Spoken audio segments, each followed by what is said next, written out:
In the current context, your emissions target, if you can't legislate it with the Greens, say they don't support it again in the upper house, what do you do in that context? Do you carry on without legislation?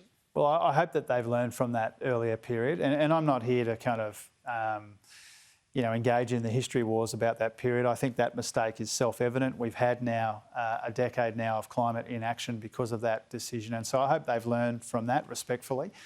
But our intention is to implement the policy that we took to the election. We know from our modelling, we know from the good modelling and work that the Business Council of Australia did and others, that is the best way to deal with the climate challenge in a way that gets cleaner and cheaper energy in the system, boosts investment and creates jobs. So your target, those are our objectives. That's it. And you've got the mandate now, I guess, with the majority.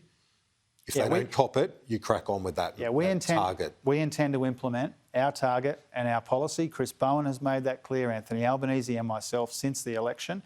We want to work with anybody who shares our objectives about getting cleaner and cheaper energy into the system and bringing all of those economic benefits which are so clear now. We want to work collaboratively, but we intend to implement the policy that we took to the election. Would you also, I guess, you'd urge the coalition to back you on that, because now, as I say, you've got that majority locked in.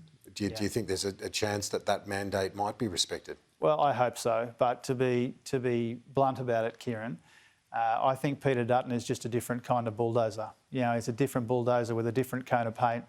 And so, I suspect that he will play from the Tony Abbott playbook and the Scott Morrison playbook, and that shows that the Liberal Party have learnt absolutely nothing from the election result a couple of weekends ago. We want to work with the whole community, including different parts of the parliament, to implement our climate change policy. We hope they come along with us, but our expectations are pretty low.